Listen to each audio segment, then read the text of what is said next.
പിന്നെ ഓരോരുത്തർക്കും ഓരോ ഇഷ്ടങ്ങളുണ്ട്, ഓരോ താല്പര്യങ്ങളുണ്ട്.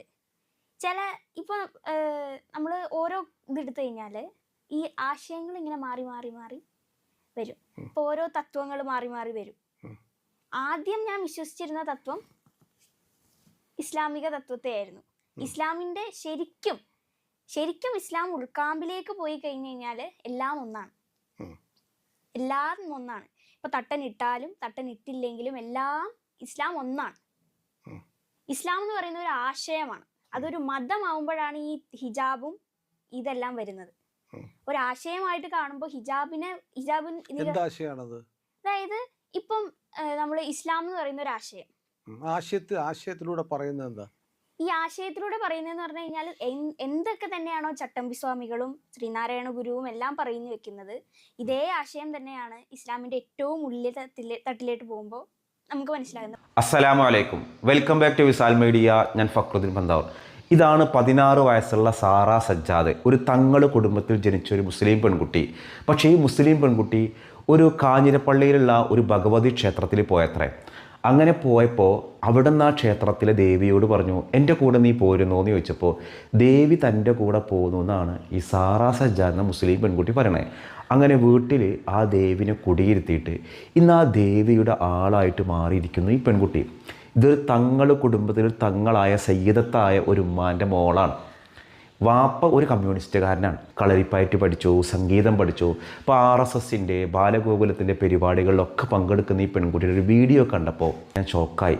തങ്ങൾ കുടുംബത്തിൽ ജനിച്ച ഈ ഒരു സാറ സജ്ജാദ് 16 വയസ്സുള്ള പെൺകുട്ടി പറയുന്ന ഹൈന്ദവ ആത്മീയതകൾ. നേരത്തെ കർണാടകയിൽ ഹിജാബ് നിരോധിച്ചപ്പോൾ ആ ഹിജാബ് നിരോധനത്തിനെതിരെ പാട്ട് പാടിയ പെൺകുട്ടിയാണ്. എന്നിട്ട് ഹിജാബ് ഒഴിവാക്കുകയും ചെയ്തു. അപ്പോൾ ഇങ്ങനെ കുറേ ജീവിതങ്ങൾ നമ്മുടെ മുന്നിലുണ്ട്. ഞാനിതൊരു കൗതുകം തോന്നിയൊരു ജീവിതമാണ്. ഒരു പക്ഷേ നമ്മുടെ വീഡിയോ കാണുന്ന ആളുകൾ, ഇതിൽ ആരെങ്കിലും ആളുകൾ മുമ്പ് ഈ വീഡിയോ കണ്ടോ എന്ന് എനിക്ക് അറിഞ്ഞുകൂടാ. എല്ലാ മതങ്ങളും സത്യമാണ് എന്ന വാദമൊക്കെയുള്ളൊരു പെൺകുട്ടിയാണ്. ഇവരുടെ വാപ്പ ഒരു കമ്മ്യൂണിസ്റ്റുകാരനാണ്, ഉമ്മ ഒരു സയ്യിദത്തായ ഉമ്മയാണ്. അങ്ങനെ വളർന്നപ്പോഴേക്കും മറ്റു വിശ്വാസങ്ങളിലൊക്കെ പോയി തൊഴാൻ വേണ്ടിയിട്ടുള്ളൊരു ഫ്രീഡം അവർക്ക് കിട്ടി. ഇങ്ങനെ ലിബറലായിട്ട് ജീവിച്ചാൽ ആളുകൾക്കിടയിൽ നിന്ന് ഭയങ്കരമായുള്ളൊരു അപ്രീഷിയേറ്റ് കിട്ടുമെന്ന് കരുതിയിട്ടാണ്. ഇപ്പോൾ ഈ അടുത്തൊരു മലയാള സിനിമ നടി അൻസിബ ഹസൻ എന്ന് പറയുന്ന ഒരു നടിയെ ജിഹാദി എന്ന് വിളിച്ചത് ടെനീം ടോ എന്ന് പറയുന്ന സർവരാലും അറിയുന്നൊരു കലാകാരനാണ്. എന്താ ഇപ്പോൾ അൻസിബ ഹസന് ജിഹാദി എന്ന് വിളിക്കാൻ കാരണം? മതം മാറ്റാൻ ശ്രമിച്ചത്രേ. ആരാണ് ഈ അൻസിബ ഹസൻ എന്നറിയോ? ഒരു ക്ഷേത്രത്തിൽ പോയി തൊഴുതുന്ന് ശീലമുള്ള ഒരാളാണ്. ഈ വീഡിയോ നിങ്ങൾ കാണുക. അവരൊരു ക്ഷേത്രത്തിൽ പോയി തൊഴുത് പ്രാർത്ഥിക്കുന്ന, ഇങ്ങനെയൊക്കെ ലിബറലായിട്ടും അൻസിബ ഹസൻ്റെ പേരെന്താണ്? ഹസൻ്റെ മോളാണ് അൻസിബ. അവൾ ജിഹാദിയാണ്. അപ്പോൾ എങ്ങനെ ലിബറലായാലും ഈ പേര് എന്ത് ചെയ്യില്ല, പോവില്ല. ഞാൻ ആരെയും കുറ്റപ്പെടുത്താൻ വേണ്ടി പറഞ്ഞതല്ല കേട്ടോ. ഇങ്ങനെ വിചിത്രമായ ജീവിതങ്ങൾ നമ്മുടെ മുൻപിലുണ്ട് എന്നുള്ളതാണ്. എനിക്ക് പരിചയമുള്ളൊരു ഉമ്മ ഉണ്ട്. ഈ ഉമ്മ ചേക്കുട്ടിപ്പാവാനെ സേവിക്കുന്ന ഒരു ഉമ്മയാണ്. ചേക്കുട്ടിപ്പാവ എന്ന് പറഞ്ഞാൽ ഒരു പിശാചാണ്. ആ പിശാചിനെ സേവിച്ചാൽ കുറേ കാര്യങ്ങൾ നടക്കും. അപ്പോൾ അതിൻ്റേതായ കുറേ ചിട്ടവട്ടങ്ങളൊക്കെ ഉണ്ട്. ഇവരുടെ വീട്ടിൽ സ്വർണം കാണാതായാൽ, കുട്ടികളുടെ കല്യാണത്തിന്, വീട്ടിലെന്തെങ്കിലും പ്രശ്നങ്ങളുണ്ടെങ്കിൽ ഇതൊക്കെ ഇവരെടുത്ത് വന്ന് പരിഹരിക്കാൻ അവർക്ക് ചില പരിഹാര മാർഗ്ഗങ്ങളുണ്ട്. ഫലം ഇവരുടെ കയ്യിൽ ആരുണ്ട്? ചേക്കുട്ടിപ്പാവുണ്ട്. അപ്പോൾ ഞാൻ ഈ വീഡിയോ പറയുമ്പോൾ ജെൻസി തലമുറക്കാർ ചേക്കുട്ടിപ്പാവ എന്ന് പറഞ്ഞാൽ വല്ല കുട്ടികൾ കളിക്കണ വല്ല പാവയാണോ എന്ന് കരുതും.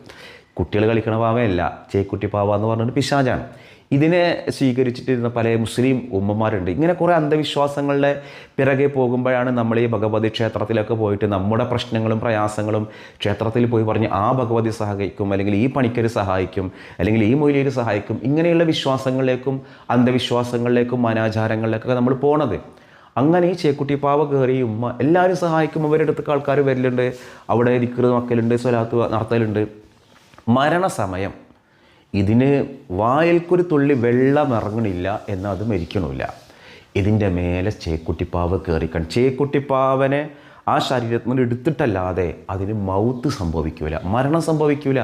ഇത് പറയുമ്പോൾ ഒരു പക്ഷേ ഇതിനെക്കുറിച്ചൊരു ബോധമില്ലാത്ത ആളുകൾ ഇത് വിശ്വസിക്കില്ല. അങ്ങനെ അതായത് ഈ മനുഷ്യനൊന്നും മരിച്ചു കിട്ടണമെന്ന് ആഗ്രഹിച്ചു. കാരണം വയ്യാതായി കടന്ന കിടപ്പിൽ തന്നെയാണ് എല്ലാം കഴിയുന്നത്. ആകെ ക്ഷീണിച്ചു, എന്താ പറയുക, ട്യൂബിട്ടിട്ട് പോലും ഫുഡ് കൊടുക്കാൻ പറ്റാത്തൊരവസ്ഥ. നമ്മൾ ചില സന്ദർഭങ്ങളിൽ നമ്മൾ മരിച്ചെങ്കിലും ആഗ്രഹിക്കൂലേ? കാരണം ജീവിച്ചിരിക്കുമ്പോൾ അവർ അത്രയും പെയിൻഫുള്ളായിട്ടാണ് ജീവിക്കേണ്ടാവുക. പക്ഷെ മരണം മാത്രം സംഭവിക്കണില്ല. എന്നാൽ മരിച്ച പോലെ കിടക്കണം. റൂഹുണ്ട്, ശ്വാസമുണ്ട്. അങ്ങനെ ഒരു മൊയ്ലിയരെ കൊണ്ടുവന്നു, തങ്ങളെ കൊണ്ടുവന്നു, കാര്യങ്ങൾ പറഞ്ഞു, ദുആ ചെയ്തു. ആ ചേക്കുട്ടി പാവനെ ഒഴിവാക്കിയപ്പോഴാണ് അവർ റാഹത്തായിട്ട് മരണപ്പെട്ടത്. അപ്പോൾ ഇത്തരം വിശ്വാസങ്ങളും ആചാരങ്ങളൊക്കെ ഉള്ള ആളുകളുണ്ട്. ഇപ്പോൾ നമ്മുടെ കൗമിൽപ്പെട്ട ഒരു ജ്ഞാനക്ഷേത്രമൊന്നും ഞാൻ പറയുന്നില്ല, ആ ക്ഷേത്രത്തിൽ ഏറ്റവും അധികം കാണിക്ക സമർപ്പിക്കാനും അവിടെ ചെല്ലുന്നതും പർദ്ദയിട്ട ആളുകളാണ്. ആ ക്ഷേത്ര മൈതാനിയിൽ നിസ്കരിക്കാൻ സ്ഥലമുണ്ട്, തൃശ്ശൂർ ജില്ലയിലാണ്. അവിടെ നിസ്കരിക്കാൻ പ്രത്യേക മുറി ഉണ്ടാക്കി കൊടുത്തേക്കാണ്. ഞാൻ പറയുമ്പോൾ അത് പള്ളി എന്നേ പറയുള്ളൂ. വഖഫ് ചെയ്ത് ഒരാൾ വഖഫ് ചെയ്താലാണ് പള്ളിയാവുക. ആ അമ്പല കമ്മിറ്റി അത് നിസ്കരിക്കാൻ വഖഫ് ചെയ്തതാണ്. അപ്പോൾ ഇത് ഈ പർദ്ദയിട്ട ആളുകൾ എന്തിനാണ് എൻ്റെ എളാമാൻ്റെ മോളിനെ ദ്രോഹിച്ചിട്ടുണ്ട്, ഓളൊന്ന് ഇടങ്ങറാക്കണം, അപ്പോൾ അവിടെ എത്ര റുപ്യ കൊടുത്തിട്ട് പിശാചിനെ കിട്ടും. ആ പിശാചിനെ അങ്ങോട്ട് അയക്കും. പിന്നെ അവിടെ എന്നും പ്രശ്നങ്ങളാണ്. അപ്പോൾ ഇതൊരു തരം എന്താ പറയുക, ബ്ലാക്ക് മാജിക്. അപ്പോൾ അത് ചെയ്യാനൊക്കെ ഇതിനൊക്കെ കാശ് കൊടുത്താൽ ഈ സാധനം കിട്ടും. ആ ക്ഷേത്രാധികൃതർ പറയണം ഇവിടെ ഏറ്റവും അധികം വരുന്നത് ആരാണ്? നിങ്ങളുടെ ആൾക്കാരാണ് എന്നുള്ള. ഇന്ന് കണ്ടില്ലേ, ഇന്ന് അറഫാ ദിനാണ്.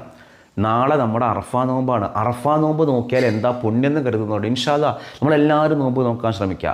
അറഫാ നോമ്പ് നോക്കിയൊരു പുണ്യം കഴിഞ്ഞ വർഷം ഉണ്ടായ അനുഭവം ഒരു യുവതി സോഷ്യൽ മീഡിയയിൽ പങ്കുവച്ച അനുഭവം ഞാൻ പറഞ്ഞുതരാം. ഒരാൾക്ക് വലിയൊരു സൂപ്പർ മാർക്കറ്റ് ഉണ്ട്. ആ സൂപ്പർ മാർക്കറ്റിൽ തീപിടുത്തം ഉണ്ടായി. അപ്പോൾ അറഫാ നോമ്പിൻ്റെ കുറച്ച് മുൻപാണ് ആ തീപിടുത്തം ഉണ്ടായിട്ട് ഒരു 4-5 ലക്ഷം രൂപയുടെ വസ്തുക്കളൊക്കെ നശിച്ചു പോയി. കാരണം അയാളുടെ സൂപ്പർ മാർക്കറ്റിൽ ഒരു 4-5 ലക്ഷം രൂപയുടെ നഷ്ടം ഉണ്ടായപ്പോൾ സ്വാഭാവികമായിട്ടും അയാൾക്ക് താങ്ങാൻ പറ്റുന്നൊരവസ്ഥയല്ല. കല്യാണം കഴിഞ്ഞ് കുറച്ചേ ആയിട്ടുള്ളൂ. ആ ഒരു പെരുന്നാൾ എന്ന് പറഞ്ഞാൽ കല്യാണം കഴിച്ച് വരുന്നൊരു പെരുന്നാളായതുകൊണ്ട് തന്നെ ഭയങ്കരമായിട്ട് സെലിബ്രേറ്റ് ചെയ്യേണ്ട ഒരു പെരുന്നാളാണ്. പെരുന്നാൾ ഡ്രസ്സ് എടുക്കാൻ അയാളാകെ മാനസികമായിട്ട് തളർന്നു. അങ്ങനെ ഭാര്യ കുറേ ആശ്വസിപ്പിച്ചു. ആരെങ്കിലും ഈ ഒരു സൂപ്പർ മാർക്കറ്റിലേക്ക് ഷെയർ ഹോൾഡേഴ്സിന് കിട്ടിക്കഴിഞ്ഞാൽ അല്ലെങ്കിൽ അതിൽക്കാരെങ്കിലും ഇൻവെസ്റ്റ് ചെയ്താൽ തന്നെ വലിയൊരു ആശ്വാസമാണ്. കാരണം ഇയാൾക്ക് മറ്റേ ക്രെഡിറ്റിന് സാധനങ്ങൾ വാങ്ങിയതിൻ്റെ കാശ് കൊടുക്കാനുണ്ട്. ഒരു 4-5 ലക്ഷം രൂപയുടെ നഷ്ടങ്ങളുണ്ടായി. ഈ പ്രയാസം ഉണ്ടായ സമയത്ത് ഭാര്യ പറഞ്ഞു, നിങ്ങൾ അറഫാ നോമ്പ് നോക്കിയിട്ട് നമ്മൾ എന്ത് പ്രാർത്ഥിച്ചാലും പടച്ചോൻ തരുമെന്ന് പറഞ്ഞു. അങ്ങനെ അറഫാ നോമ്പ് നോക്കിയാൽ കിട്ടുമെന്ന് പറഞ്ഞപ്പോൾ ഇയാൾ ചോദിച്ചു, അറഫാ നോമ്പ് നോക്കിയിട്ട് ഞാൻ പടച്ചോനോട് ഒരു 5 ലക്ഷം രൂപ ചോദിച്ചാൽ പടച്ചോക്ക് ആകാശത്ത് കാശ് തരുമോ? എനിക്കിപ്പോൾ അതാണ് വേണ്ടത്. ഇയാൾ കുറേ പേരോട് കടം ചോദിച്ചു. ആരും പെരുന്നാളിൻ്റെ സമയമാണ്, ഇപ്പോൾ ബിസിനസ് ഇല്ല എന്ന് പറഞ്ഞ് ആരും കടം കൊടുക്കണില്ല. ഒരാളും സഹായിക്കാൻ തയ്യാറായില്ല. ബിസിനസ് മുന്നോട്ട് കൊണ്ടുപോകണമെങ്കിൽ ഒരു 5-8 ലക്ഷം രൂപ ഇയാൾക്ക് കിട്ടണം. അങ്ങനെ പ്രയാസമായിട്ട് ഭാര്യ പറഞ്ഞു, അറഫാ നോമ്പ് നിങ്ങൾ നോക്കിയെന്ന് പറഞ്ഞു. ഈ മനുഷ്യൻ അറഫാ നോമ്പ് നോക്കിയിട്ട് പടച്ച റബ്ബിനോട് ദുആ ചെയ്തു, പടച്ചോനെ ഞാൻ ഇങ്ങനെ പ്രയാസത്തിലാണ്, അതുകൊണ്ട് എനിക്ക് എന്തെങ്കിലും പരിഹാരമാർഗം. അന്ന് ഇയാൾ പ്രാർത്ഥന കഴിഞ്ഞ് അറഫാ നോമ്പ് കഴിഞ്ഞ് നോമ്പ് തുറന്നിരിക്കുമ്പോൾ ഇയാൾക്കൊരു കോള് വരികയാണ്. ആ കോളിലുള്ളത് അയാളുടെ സൂപ്പർ മാർക്കറ്റിലേക്ക് ഒരാളൊരു നിശ്ചിത ഷെയർ തരികയാണ്. അയാളൊരു ഇൻവെസ്റ്റ് ചെയ്യണം. അങ്ങനെയാണ് പല ആൾക്കാരും വലിയ ബിസിനസ്സിലേക്ക് കുറേ കാശ് ഷെയറായിട്ട് ഇൻവെസ്റ്റ് ചെയ്ത് കൊടുക്കും. അപ്പോൾ അതിൻ്റെ ലാഭത്തിലൊരു വിഹിതം അവർക്ക് കൊടുക്കും. ഇവർക്ക് ബിസിനസ് ചെയ്യാൻ അറിയുന്നുണ്ടാവില്ല. അങ്ങനെ ആൾക്കാർ ചെയ്യുന്നുണ്ടല്ലോ. അങ്ങനെ ഇയാൾക്കൊരു 8.5 ലക്ഷം രൂപ കിട്ടുകയാണ്. ഇയാൾ അൽഹംദുലില്ലാ, ഇയാൾ എത്രയോ നന്ദി പറയാണ്. ആ അറഫാ നോമ്പ് നോക്കിയിട്ട് അത്രയും വിശ്വാസത്തോട് കൂടിയിട്ട് ഭൗതികമായുള്ളൊരു നേട്ടം. ഇയാൾ ഭാര്യയെ കെട്ടിപ്പിടിച്ച് ഉമ്മ വെച്ചു, നീ പറഞ്ഞതുപോലെ ഞാൻ ചെയ്തപ്പോൾ എൻ്റെ റബ്ബ് എന്നെ സഹായിച്ചപ്പോൾ ഒരാളിതാ എനിക്ക് ബാങ്കിലേക്ക് കാശ് ട്രാൻസ്ഫർ ചെയ്തിട്ടുണ്ട്, എനിക്ക് ആ ഡീറ്റെയിൽസ് തന്നു. അപ്പോൾ അങ്ങനെ ഒരു കാശ് ഇനി നമ്മുടെ ബിസിനസ്. അങ്ങനെ അയാൾ എന്ത് ചെയ്തു, ഈ സൂപ്പർ മാർക്കറ്റിൻ്റെ കേടുപാടുകളൊക്കെ റെഡിയാക്കി സാധനങ്ങളൊക്കെ ഇറക്കി വീണ്ടും ബിസിനസ് ചെയ്യാൻ. വൈകാതെ ഇയാൾ വേറൊരു സന്തോഷ വാർത്ത അറിഞ്ഞു. ഇയാളുടെ ഉമ്മാക്ക് ക്യാൻസർ ആയിരുന്നു, അതിൻ്റെ ബ്ലഡ് ചെക്ക് ചെയ്യാൻ വേണ്ടി കൊടുത്തിരുന്നു. ഫലം വന്നു, നെഗറ്റീവാണ്. അൽഹംദുലില്ലാ. ക്യാൻസറിൻ്റെ ഉണ്ടാവുമോ എന്ന് ഭയന്നിരുന്നു. അതിന് റിസൾട്ട് വന്നു, ക്യാൻസർ നെഗറ്റീവാണ്. ഇയാളുടെ ഉള്ളിൽ വലിയ സന്തോഷം. വീണ്ടും അറിഞ്ഞു, വളരെ വൈകാതെ തന്നെ തൻ്റെ പ്രിയപ്പെട്ട ഭാര്യ പ്രഗ്നൻ്റായി. സന്തോഷം. അപ്പോൾ ഒരു അറഫാ നോമ്പ് നോക്കിയ ഒരാൾക്ക് ഭൗതികമായിട്ട് കിട്ടിയ സന്തോഷങ്ങളാണ് ഞാൻ പറഞ്ഞത്. അങ്ങനെ ഇയാൾക്ക് ഈ കാശ് കൊടുത്ത ആ ഒരു ഇൻവെസ്റ്റ് ചെയ്ത ആളുണ്ടല്ലോ, അദ്ദേഹവുമായിട്ട് ഇയാൾ സംസാരിച്ചപ്പോൾ പറഞ്ഞു, സത്യം പറഞ്ഞാൽ വേറൊരാൾ അയാളുടെ ഭാര്യയുടെ ക്യാൻസർ മാറിയപ്പോൾ ഒരുപാട് കീമോ ഒക്കെ ചെയ്തു. ഇപ്പോൾ ആൾ വളരെ ഹെൽത്തിയാണ്. അപ്പോൾ അയാളൊരു സന്തോഷത്തിന് അയാൾ ആ ഭാര്യയുടെ പേരിൽ ഷെയർ ചെയ്യണമെന്ന് എന്നോട് പറഞ്ഞപ്പോൾ എനിക്ക് തോന്നി, നിങ്ങളുടെ ബിസിനസ് നല്ല ബിസിനസ്സാണ്, അത്യാവശ്യം നല്ല റവന്യൂ അവിടെ കിട്ടുന്നുണ്ട്. അപ്പോൾ നിങ്ങളുടെ ബിസിനസ്സിൽ ഷെയർ ചെയ്താൽ, ഇൻവെസ്റ്റ് ചെയ്താൽ അവർക്കൊരു ഉപകാരമാകുമെന്ന് കരുതി ഞാൻ പറഞ്ഞിട്ടാണ് ആ കാശ് നിങ്ങൾക്ക് തന്നത്. അൽഹംദുലില്ലാ. നോക്ക്, പടച്ച റബ്ബ് കൊടുക്കുന്ന അനുഗ്രഹങ്ങൾ. അറഫാ നോമ്പ് നോക്കിയ ഒരാൾക്ക് കിട്ടിയ ഗുണം ഞാൻ പറഞ്ഞത് കേട്ടോ. അതിലുള്ള ഞാൻ ആ കുറിപ്പിൽ ഞാൻ കണ്ടതാണ്. ഇത് നമുക്ക് ഇനിയിപ്പോൾ നിങ്ങൾ അറഫാ നോമ്പ് നോക്കിയിട്ട് പടച്ചവനെ വീടുണ്ടാക്കാൻ കാശില്ല, നാളേക്ക് കാശ് തരുന്ന ആകാശത്ത് പടച്ചവൻ കാശ് കൊണ്ടുവന്ന് എനിക്കറിയില്ല. പക്ഷെ ഞാൻ ഈ അറഫ നോമ്പ് ഞാൻ നോക്കണ നോമ്പ് ദുനിയാവിൻ്റെ ഒരാഗ്രഹം പറഞ്ഞില്ല. പടച്ച റബ്ബ് എനിക്ക് എന്ത് തരുന്നോ, എൻ്റെ സുഫി ഗുരു പഠിപ്പിച്ച നോമ്പ് അങ്ങനെയാണ്. അറഫ നോമ്പ് നോക്കുക, പടച്ച റബ്ബ് എനിക്ക് എന്ത് തരുന്നു ഞാൻ സന്തോഷത്തോടെ സ്വീകരിക്കും. ദുനിയാവിലെ കടവുകളല്ല, ഇതൊന്നുമല്ല നമ്മുടെ ലക്ഷ്യം. ഞാനിന്ന് ചോദിക്കുന്നൊരു ചോദ്യം, വിശുദ്ധ ഹജ്ജിന് നിന്ന് എല്ലാ ഹാജിമാരും അറഫയിലാണ്, അറഫയിൽ നിൽക്കാൻ കഴിയാത്തവർക്ക് ഹജ്ജില്ല എന്നാണ്. സുഖമില്ലാത്ത ആളുകളെയൊക്കെ ആംബുലൻസിലും എയർ ആംബുലൻസിലും ഒക്കെ അറഫയിൽ വെച്ചിട്ടുണ്ട്. ലക്ഷക്കണക്കിന് 15 ലക്ഷത്തിലധികം ഹാജിമാരാണ് അറഫയിലുള്ളത്. അറഫ കഴിഞ്ഞാൽ, അതായത് അറഫയിൽ നിന്ന് പിന്നെ ഹാജിമാർ എങ്ങോട്ടാണ് പോകുക, അതാണ് ചോദ്യം. അതായത് മിനയിലായിരുന്നു ഹാജിമാർ ഉണ്ടായിരുന്നത്. മിനയിൽ നിന്നുള്ള ഹാജിമാർ ബസ്സിലും നടന്നും അങ്ങനെ പല രീതികളിലായിട്ട് ഇവർ അറഫയെ വന്നു. അറഫയിലൊക്കെ ഭയങ്കര ടെൻറ്റാട്ടോ, മുമ്പത്തെ പോലെയൊന്നുമല്ല. ജബലുർ റഹ്മാൻ എന്ന് പറയുന്ന മലയുടെ താഴ്വരത്ത് നിന്നാണ് ഹബീബായ റസൂൽ പ്രസംഗിച്ചത്. ഒരു പള്ളിയുണ്ട്, മസ്ജിദ് നെമിറ എന്ന് പറയുന്ന വളരെ വലിയൊരു പള്ളി. ആ പള്ളിക്ക് എവിടെ വന്നാലും അറഫയിൽ നിൽക്കലായി. അപ്പോൾ അവിടെ ഇപ്പോൾ ടെൻറ്റുകളുടെ ഭയങ്കര ചൂടിൻ്റെ സമയമാണ്. AC ടെൻറ്റുകൾ നമ്മൾ കൊടുക്കുന്ന ഹജ്ജ് പാക്കേജിൻ്റെ ക്യാഷ് അനുസരിച്ചിട്ട് ഗംഭീരമായ ടെൻറ്റ് ഉണ്ടാകും. അറഫയിലത്തൊരു ടെൻറ്റാണ് ഇപ്പോൾ ഞാൻ ഈ കാണിക്കുന്നത്. ഇത് വലിയ തുക കൊടുത്താൽ കിട്ടുന്ന ടെൻറ്റാണ്, അങ്ങനെ ഹജ്ജിന് പോയാൽ കിട്ടുന്ന ടെൻറ്റാണ്. അപ്പോൾ ഈ ടെൻറ്റിൽ അവിടെ നിന്ന് കഴിഞ്ഞാൽ അറഫ സംഗമത്തിൽ പെട്ടു. അറഫ സംഗമം കഴിഞ്ഞാൽ പിന്നെ ഹാജിമാർ എങ്ങോട്ടാണ് പോവുക, അതാണ് എൻ്റെ ചോദ്യം. ആ ഉത്തരവാണ് നിങ്ങൾ കമൻറ്റ് ചെയ്യേണ്ടത്. മറ്റൊരു ദിവസം മറ്റൊരു വീഡിയോയുമായി വീണ്ടും കാണാം.